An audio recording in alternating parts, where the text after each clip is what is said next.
took all the electrical lines down. So I was, in a townhouse community. I was a residence director of 1,000 college students. And coincidentally enough, and I really think that there was something rigged about this, the package store, the liquor store across the street did not lose power in this storm. And so, The Career Challenges Podcast, a collection of stories about overcoming professional hurdles and learning lessons the hard way. Thank you for joining me. I'm your host, Kyle Werkerly, certified ghostwriter.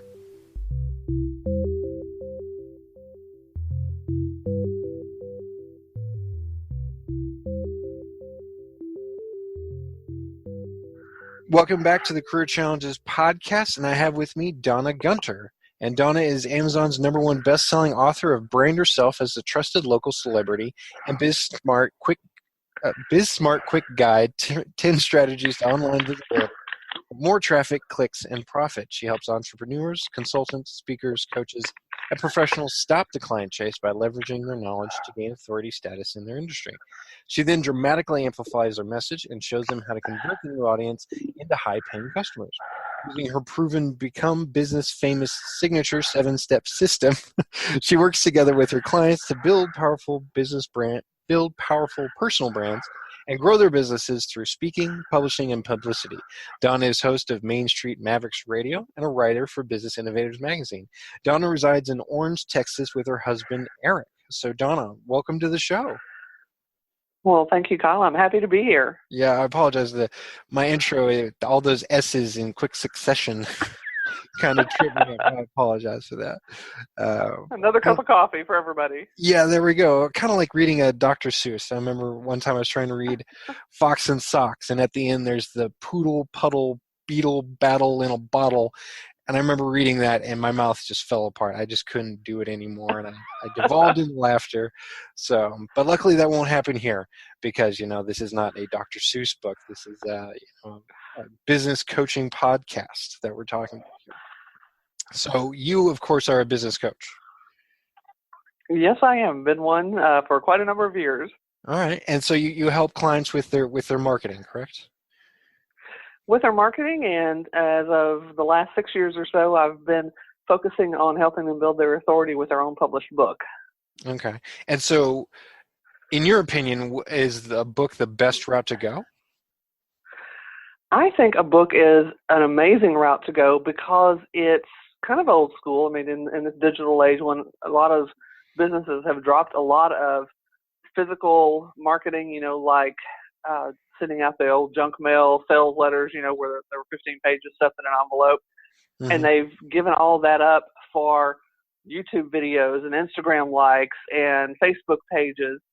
But a book is still something that inspires awe among people. It's not something that people will easily throw away, like a business card or a brochure or a flyer that you might pick up at a networking meeting. Mm-hmm. It's something that people hang on to. They pass it along to their friends, family, colleagues, whoever might need the book. Now, my husband is a little weird. He will throw a book away, which pains me greatly, and I go fish them out of the trash, much to his chagrin. I can't stand to throw a book away. I've done that myself. I was at a storage unit, and I was throwing something away, and I saw a book in there. I'm like, it's a book. I'm going to take the book. Well, exactly. And, being an author is still makes people a little starstruck about you, even though, granted, it's much easier in the self-publishing world, mm-hmm. Courtesy primarily of Amazon and Kindle Direct Publishing for making that easy. But, there's still some work behind there. There's still this chore of having to actually write the book and format it so that it looks like a professionally published book, and having it edited so as people read it, they don't think, oh my gosh, who is this person? Do they even speak the English language?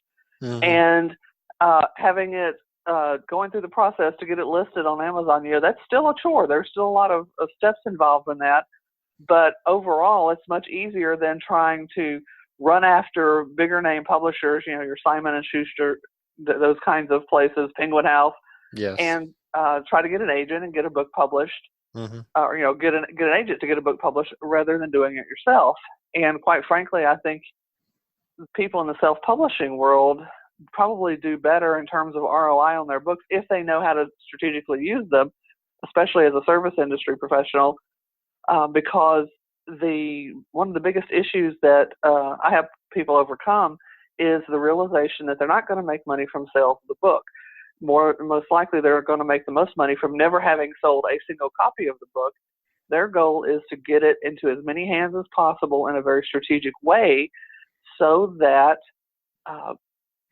they can increase their authority with their target audience, their like, know, and trust factor, and use that book as an educational tool to increase that like, know, and trust factor so that when the person becomes ready to solve a problem that the book addresses, you become the top of mind person because, whether you're a dentist or an accountant or an acupuncturist or what have you, I mean, how many of your competitors in your local area have their own book? My guess would be none. You're very unique in that respect. Mm-hmm. Mm-hmm. And so do you take your clients from start to finish with the book? Is that part of your strategy as well? Absolutely. But the difference with how I help clients publish is much different than how other publishers work. I'm not helping clients write the 200-page tome on everything you ever need to know about accounting but we're too scared to ask. Mm-hmm. Because quite frankly, nobody reads those 200 or 300-page books any longer. I mean, I know I don't. I've got business books sitting up on my business bookshelf, and I've read maybe a chapter or two out of each of them because I went precisely to the chapter that helped me solve the problem that I was facing at the time and probably didn't pay attention to the rest of it. So the books that I help my clients create are what I call one problem, one solution books. And we go through an interview process to figure out what's their most profitable service, what's the one that they enjoy doing. There's a series of questions that I ask. And we touch upon what the problem is, and then I come up with a series of questions to ask that client about that problem. And so the end result is a 60-minute or so interview that gets transcribed into a book, but it's, in book chapters. But the book is very short. It's only 50 to 70 pages, okay. And it's designed that way deliberately for people to be able to read that, say, on their morning commute on the bus or the train, or they're sitting out in the parking lot waiting for their kid after school, or, sitting in chairs, at some dance recital or dance practice or t-ball practice or what have you, and, I know people's attention wanes, and so they could read this book instead of, playing on Facebook or, whatever game of the month is on their phone. Mm-hmm. So it's really designed to be read in a very short sitting, and that is what makes it so valuable in that people probably, a lot of people will hire you based on never having read the book, but it does increase the likelihood of your book being read because it is short and designed to be read in one sitting. Wow. So your clients who actually get this book written, and I know it shouldn't be about the numbers, do they get more numbers from the book? Do they get better quality leads is really what I'm trying to ask here. Oh, absolutely. When you hand out a book and integrate that into your advertising, you become unique and distinct, and people are attracted to that. One, there's this whole starstruck notion of being an author. As a matter of fact, I tell my clients when they go to networking events, don't introduce themselves as the chiropractor, the dentist, or the accountant. Introduce yourself as an author, because then people look at you completely differently, and they become momentarily starstruck. They probably want a selfie with you holding up a book, even though, 3 seconds ago they had no idea who you were. But the fact that you're walking around with a book, which still, has this star power that's created, is pretty remarkable. And if they integrate that book then into their regular marketing, whether they're doing television, radio, newspaper advertising, integrating it to their Facebook page, their website, there are very strategic ways to get the book out there and integrate that with what they're currently doing to bring in not only more leads, but better qualified leads, because that book is attracting people typically of higher income. They're better able to pay, as well as creating folks where you don't have to have any type of sales conversation. They read the book, become convinced that that you can do what you say you can do because, hey, you wrote the book on it, and then come to you in a position of being ready to buy. And that's the easiest kind of sales conversation to have, because the conversion's already been done for you because you had it done for you in the book. Awesome. So in a way, it's almost like they're cloning themselves, and that clone gets to sit with that person and foster that relationship right there, right? Oh, absolutely. You don't really have to do any talking at all. I've actually heard people say who've had they go out to a speaking gig with a book, and they may distribute the book, maybe part of their deal to give a book to everybody in the audience, and the client of mine will be talking, and he'll hear in the audience, "Oh yeah, it's written right here in the book. This is what he said." So they're getting credibility, even though it's their book and their words, and they're speaking to the stage, but there's still that connective. Oh, okay, well, it must be true. It's written here in this book. Mm-hmm. So do your authors use the book really more for back of the room sales? They don't try and distribute it in any way? Actually, back of the room sales, some of them will do, but again, it's not about selling the book. It's about putting in as many hands as possible. So, for example, if they go to a speaking event and they're doing the speaking for free, they're not being paid, they will probably give away 5 or 10 copies of the book as part of a giveaway, so they can start to collect email addresses and names to their mailing list. Of course, they tell people they'll go on a mailing list as a part of the drawing. Then they may sell a few other copies, if they don't want to, if it's a 70-person event and not everybody's an ideal client, but they will make sure that's using the giveaway of the book as a distribution method for getting it out there. So I don't, again, it's not about the sales of the book. It's getting it into as many hands as possible. We also develop an electronic version of the book that clients can use to give away on their website or even as a part of their advertising. So instead of running an advertisement on television about teeth whitening for brides, say that you're a dentist, you might say, and get our great book on how brides can look beautiful on their wedding day, with our such and such kind of teeth whitening process. And they can choose to send out the physical book. It's pretty inexpensive for authors to buy their own copy. It's usually somewhere between $1.80 and say $2.25 per book. Mm-hmm. Or they've got the virtual copy, the digital copy. They can give that away to people send into a particular email address or go to a particular website or text a particular number to get their own copy. Awesome. And is there an audio version, or are they not even interested in that? Some clients are interested in the audio version. I haven't done a lot of audio books, but I'm looking more thoroughly at that. I'm not an audiobook person except when I drive, and I live pretty rurally, and I'm not doing nearly as much traveling as I have been, so I haven't partaken a lot of audiobooks, but audiobooks are incredibly popular. I'm looking at ways to integrate that in with the physical copy of the book as well as the digital copy as yet another mechanism to get the word out about their business. Awesome. So you said you're rural, Orange, Texas. That's where is that exactly? That is 5 miles from the Sabine River on the Louisiana border, 120 miles from Houston. Wow. Is that anywhere near Port Neches or Angleton? It's about 25, 30 minutes from Port Neches and about 3 hours from Angleton. Okay. Well, the reason why I ask, in college after Hurricanes Rita and Katrina just kind of devastated the area, I ended up going with a group from my school to Port Neches and did a lot of work there. And then I was in Angleton for some other reason, I can't remember. So I'm like, I know these 2 little towns in that area. I got to mention it. You don't forget that. Anyway, so you live rurally. How does that affect your marketing for yourself? Well, I don't get the opportunities to do some of the normal offline methods like going to speak at events because there is a larger town nearby, Beaumont, of about 100,000, but for whatever reason, Southeast Texas is kind of weird. We don't have the normal kinds of business networking, professional group speaking that is so prevalent in other areas of similar sizes.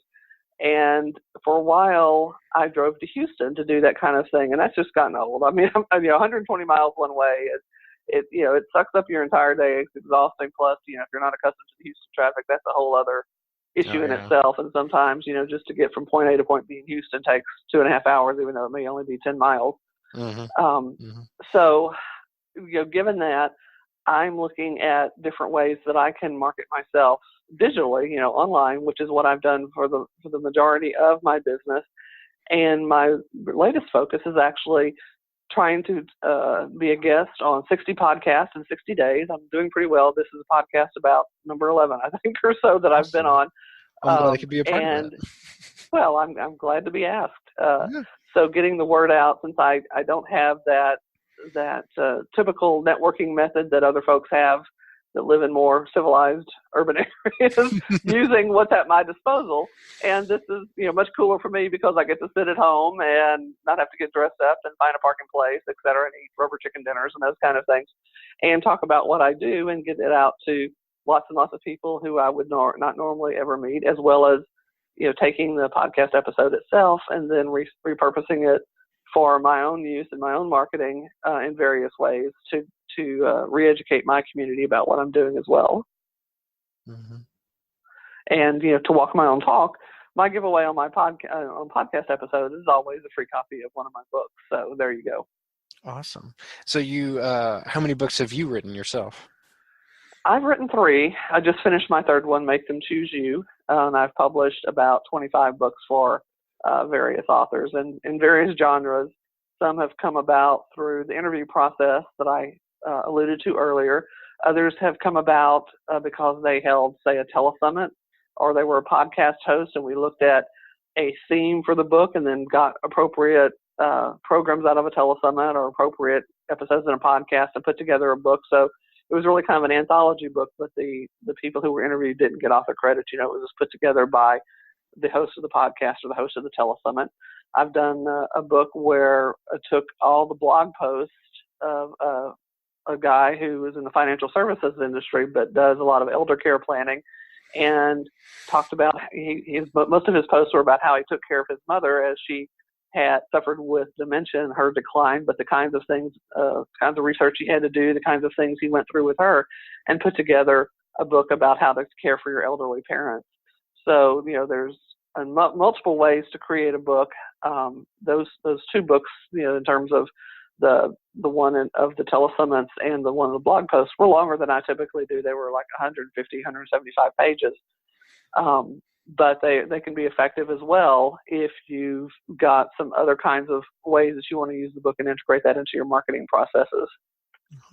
Awesome. So you mentioned working with these other authors. Are you a ghostwriter for them, or are you a co-author collaborator?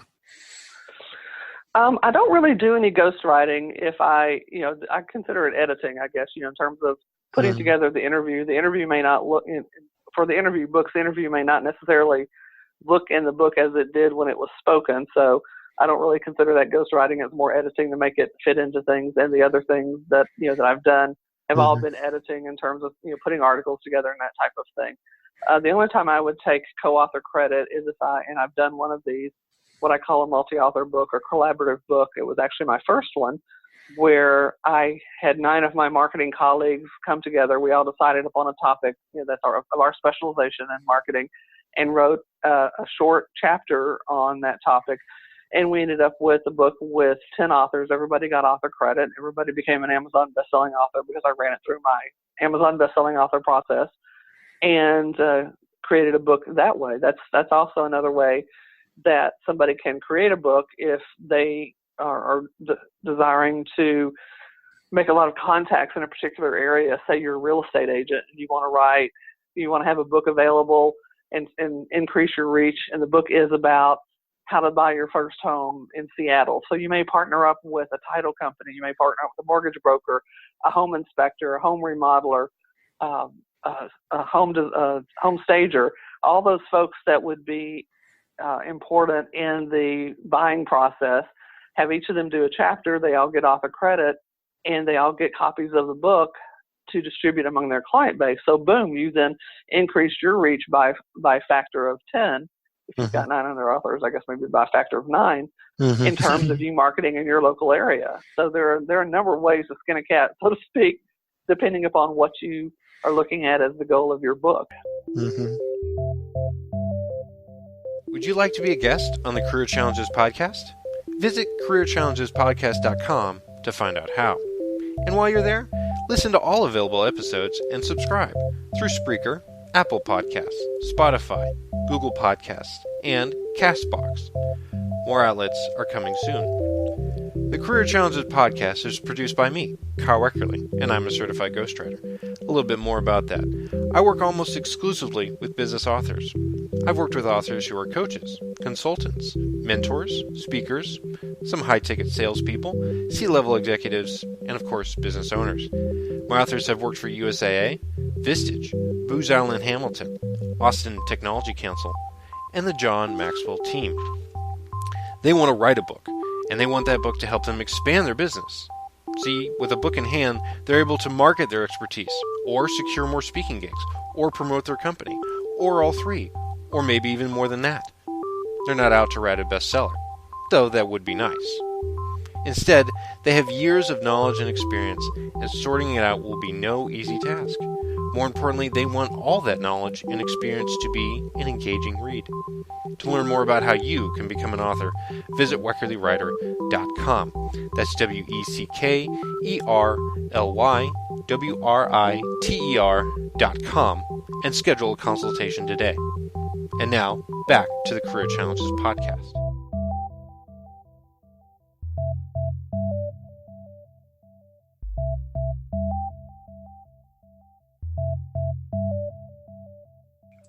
Awesome. So I probably should have asked this at the start of the episode. You're in Orange, Texas. How did you end up there? Have you always been there? I grew up in a small town about 75 miles from here called Jasper, Texas, and went away to college in Beaumont, then went to grad school in South Carolina. And at the time I got out of grad school in the late 1980s, the oil bust had hit Texas, and so there was not a job to be found. My graduate degree was in higher education administration. And so all the opportunities were in the Northeast. So then I had a very rude cultural awakening when I moved to Massachusetts. Yeah, I can and took a job there at a four-year college there.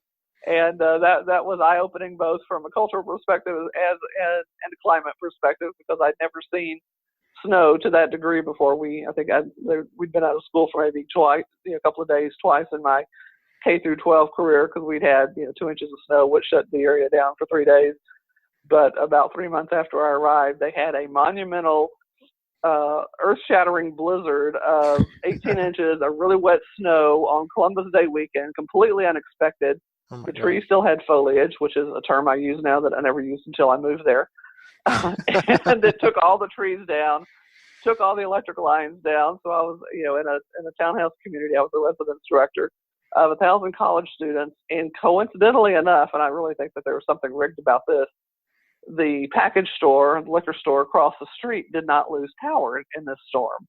And so they were doing a heck of a business, selling kegs and beer and all that. And, we'll have no electricity, no telephone service, no way to communicate with anybody about anything. So had I been able to get my 1977 Ford Granada out of the parking lot at that point, I think I would have left.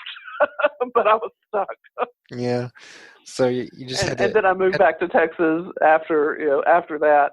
I got tired of the climate. My marriage tanked. I hated my life. Blew it up in a way that I would never advocate anybody else doing it. But that's how I started my business back in 1999. Was moving back to my hometown in my childhood bedroom, starting my business out of my mother's garage, using only the connections I'd made online and through my internet marketing abilities that I'd picked up at that point in time. Started the business as a marketing assistant and, celebrated my 20-year anniversary this year. The business has changed and grown in a lot of different ways. It no longer resembles even remotely what I started back in 1999. But if you want the hard School of Hard Knocks story of how to start a business, I can definitely teach a class on that. There you go. Have you put that story into a book? You're the second person who's asked me that. No, I have not, but I guess maybe one day.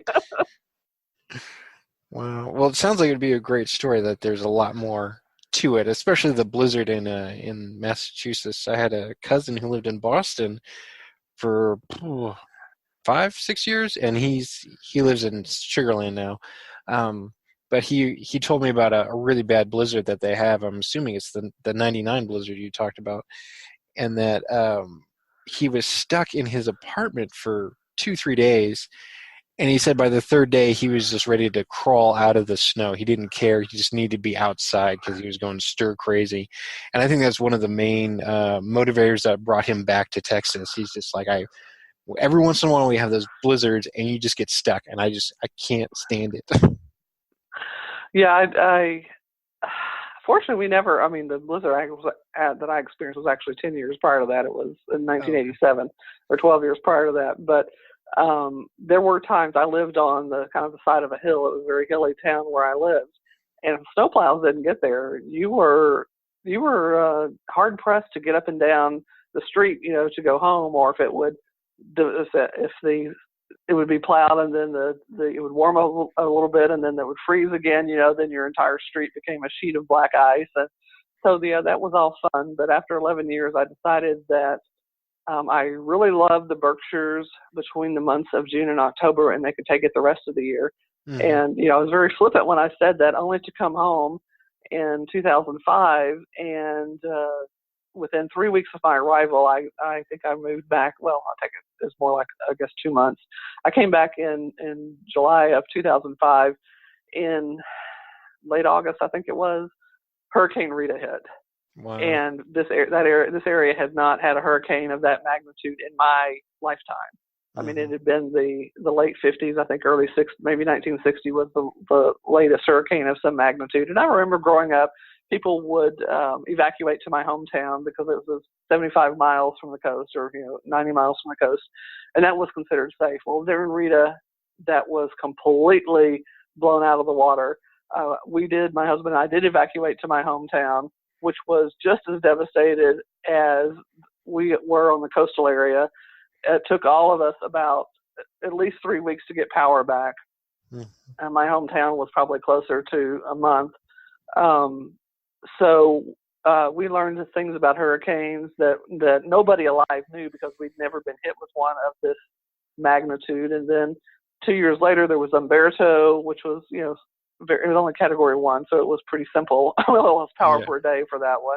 Mm-hmm. And then there was Ike in 2008, and then we had a massive flood in 2016, I think it was, from massive rains about 180 miles north of us in a reservoir they released, and we're on the Sabine River, so they released it down the river into the Gulf of Mexico, flooded the entire area.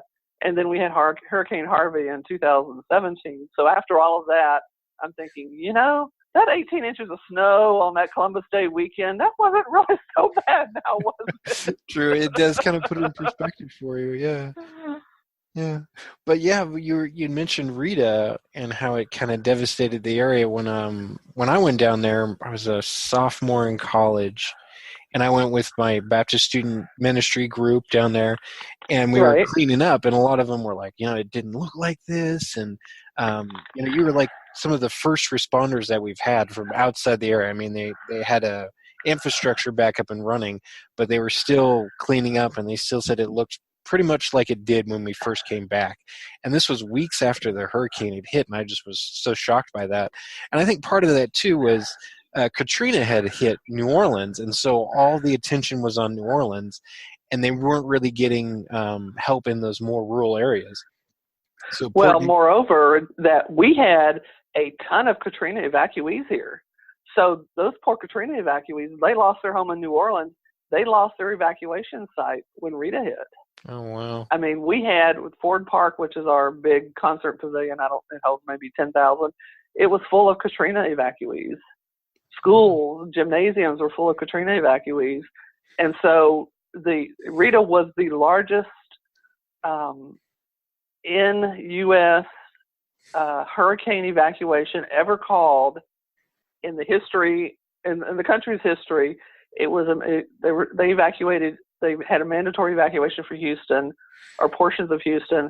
3 million people were attempting to evacuate Hurricane Rita because of the fear of God that was placed in everybody by what happened with Katrina, because they didn't want to see any more people dying on rooftops for not being able to be rescued because the water was so high. And that caused traffic bottleneck. In a 75-mile trip from Orange to Jasper, it took me 8 hours to travel that. Wow. Friends of mine tried to go to Dallas, which is normally a 7-hour trip. It took them 36 hours to get there. There were so many people who died on the freeway from dehydration. They didn't have enough water with them. They ran out of gas, and or they were just caught in the storm because the traffic was so bottlenecked. Wow. And so, like I said, there has been, people talk about Katrina, and Rita doesn't get as much attention because, Rita was 3 weeks later after Katrina, but there was devastation of a whole different magnitude, even though we didn't have the flooding waters that Katrina did, from a variety of different factors that were called into play that didn't even affect Katrina, what happened with Katrina. Wow. I didn't even realize that. I was always thinking more or less in terms of property damage. And I guess it just shows, my ignorance in that realm. But anyway, so on to some more lighter topics here. So your new book, Make Them Choose You. What's that about? Well, it's about what it says. I've gotten a lot of compliments on the title. It really is about how to write a book that will get your prospects to choose you. There's not a lot of detail about the editing and publishing process, but really about the thought process that goes into this, why you should do it, and how to strategically use the book to ramp up the ROI on your marketing better than a business card or a flyer or brochure, or even your website for that matter, and get the word out and get the books into the hands of the people who could really use them, your prospects, your vendors, your customers, your friends, your family, your business colleagues, etc. The full title is Make Them Choose You, How Local Business Owners Can Double Their Business, Get Customers Consistently, and Have More Free Time Without Being Held Hostage by Expensive Marketers. Mm-hmm. Awesome. So as a ghostwriter myself, and I love talking books, do you enjoy, the whole writing process? I do. Writing has always been, as Monk would say, a gift and a curse. Yes. True. That's a good character reference. Yes. I did not really discover my writing gene, or writing gene that I liked, until I became self-employed. I'd always been complimented on my writing, for even as far back as, 5th, 6th, 7th grade, and been told that I was a great writer.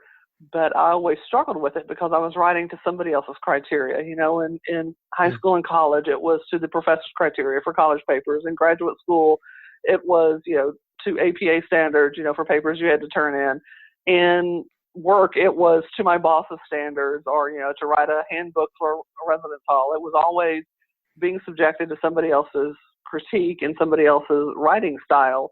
And I managed to do that, but it was a very painful process. Mm-hmm. So as I thought about writing, I did not enjoy it, even though it was easy for me, because I was always having to acclimate myself to somebody else's way of writing. But then I found my own voice, started to write pretty much as I spoke, and that was, in my early days, that was a really powerful way that I marketed myself. I published a lot of how-to articles, and people resonated with that, and I discovered this whole other component of marketing that actually is fulfilled by your book, or by writing a book. And, I learned later that the marketing industry has a term for that. It's called educational marketing. And it's by demonstrating your expertise by sharing what you know. And for me, that was really easy to do because I'd done that, all throughout my higher education career. We were very sharing and giving in that industry, and would share training tools and tips and exercises, et cetera, among all the staffs of various colleges. And to do that, then as I became a business owner, when I'd write about, how to put together an email newsletter, or, 10 headlines that will attract attention, just stuff that I was doing in my own business is what I would write about. And people resonated with that. And I often got told that, wow, Donna, reading your article is like having a conversation with you. Mm-hmm. And so I guess I kind of broke my writing restraints at that point, realizing that, I don't have to conform to APA standards in writing this. I can write and actually have fun. Oh, what a concept. It can actually be fun. It actually be fun. Yeah. And so then my sister is I call her professional writer. She has a journalism degree and has worked for both the Houston Chronicle and the Houston Post and Huntsville Item and, lots of other newspapers. She actually is a website manager now in MD Anderson in Houston. And, she rolls her eyes and cringes when she reads my writing because, it's not to journalistic standards. And I said, I don't really care. I'm not writing some expose on some president that's being published in the New York Times. I'm writing this article for my listeners. I mean, for my readers, and they want to hear me. They don't want to hear the sophisticated graduate school me pontificating on some point where I'm filling this with a bunch of crap at the beginning just to fill space, and I might actually get to a point. I need quick and dirty how-to, and this is what they respond to. So I'm sorry, this makes you cringe. And so, if I need something edited, now my sister's a great person to do that because she's got, her career in the Chronicle has spent as a copy editor, so she can do that with her a blindfold and two hands tied behind her back. But finding that writing voice in yourself is very powerful if you can figure out what that is and then write for the target market who appreciates that. Mm-hmm. Mm-hmm. And you mentioned sharing what you know. Is there a point, because some people say, well, don't share too much. You want to keep some secrets so that they have a reason to come to you. And some say, well, share everything. Share everything you have. What's your opinion on that? Should you hold some back? Should you share? Or is there even a point where you're oversharing? Well, I think the reality is that 95% of the people who read what you share read it, and for them that is the point where they decide they want to work with you because you know what you're talking about. Mm-hmm. They don't have any desire, time, energy to do it themselves. There's going to be 2 to 5% of your audience who is cash strapped, they're frugal, whatever the case might be. They've got the time to go look on the internet for every single article about something, and they've got the energy to put it all together and do it themselves. And that's wonderful, and that's fine, and good for them, but that's not the target market that you're looking for. You're looking for that 95% who's just looking for affirmation that they're hiring the right person, and they don't really have the time, effort, or energy to expend to do it themselves, and so they'll be happy to hire you to do that. Mm-hmm. And so that's the person that you're writing for. Don't worry about sharing too much because inherently people are lazy. I'm one of the laziest people I know. If there is an easier, better, quicker way to do it, I'm all for it. Mm. I'm not going to, watch 3,000 YouTube videos to figure out how to replace my electrical outlet, even though I guess I could do that. I'll hire an electrician to do that because I value my life. I don't want to be electrocuted doing something stupid. Mm. But I'm not different than most people, I think. Most people feel the same way. They don't really want to do it themselves for a variety of reasons. And so reading the information that you provide lets them acknowledge that, oh, okay, this person would be okay to hire. She's very cool. She knows what she's talking about.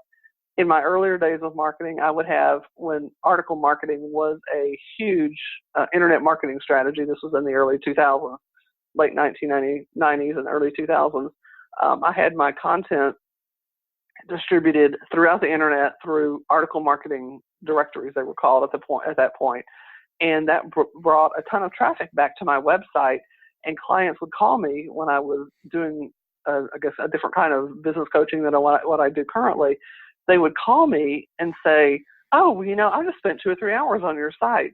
I'm ready to work together. Here's my credit card number. Wow. And so I accidentally discovered that was the easiest marketing that I ever did and the most satisfying, because if I had to get on a strategy call or discovery call or, any number of names that coaches use for these calls and try to sell myself, that would fall flat because I suck at sales. Always have, always will. I'm an introvert. I can sell anything except myself. So I've got a couple of strikes against me there.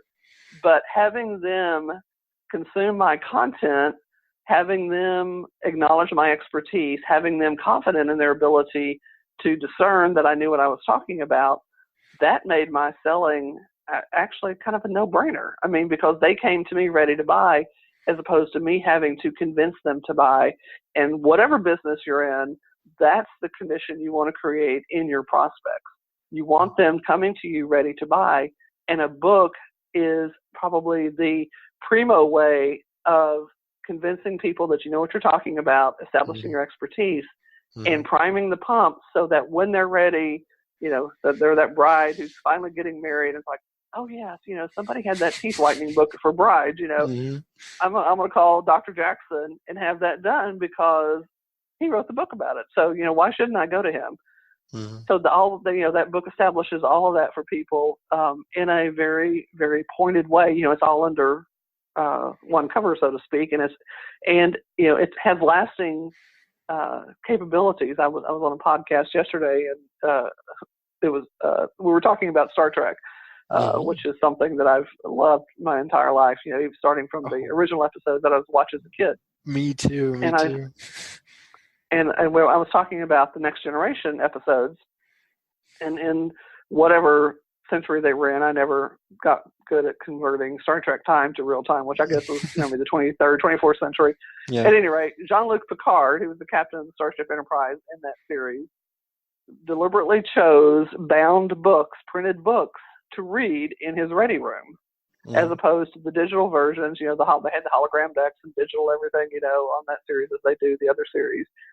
But to me, that was a testament of, just like so many other things in life that Star Trek has accurately predicted. I think that, come the 23rd, 24th, 25th centuries, books will still be available.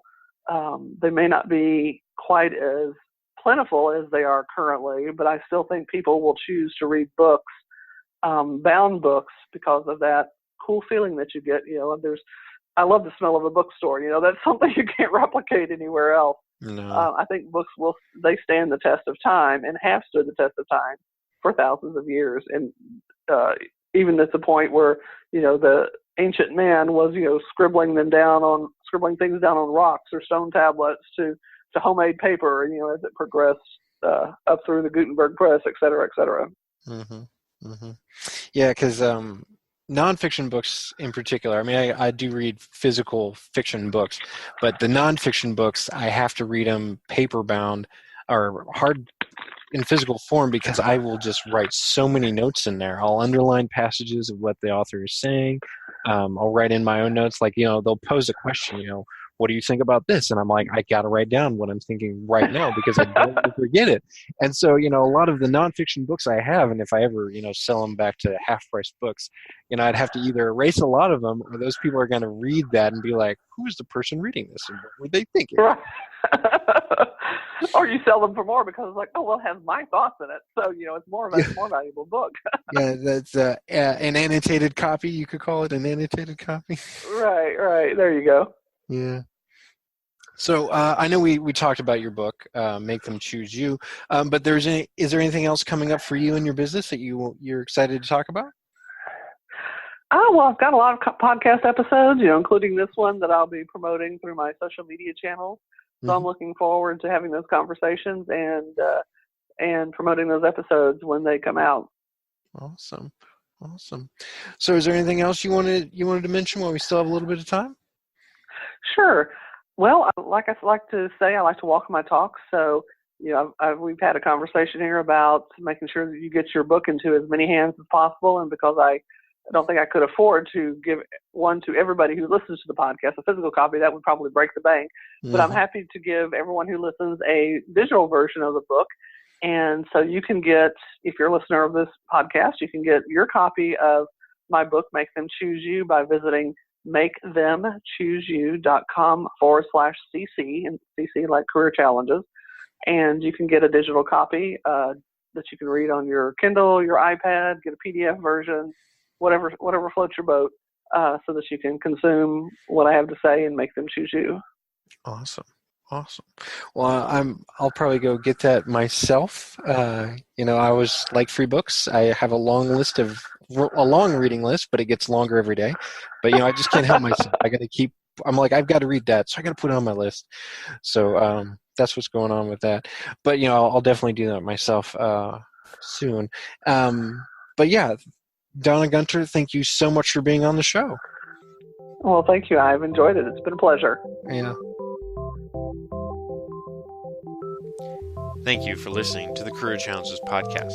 Visit careerchallengespodcast.com to listen to more episodes and subscribe.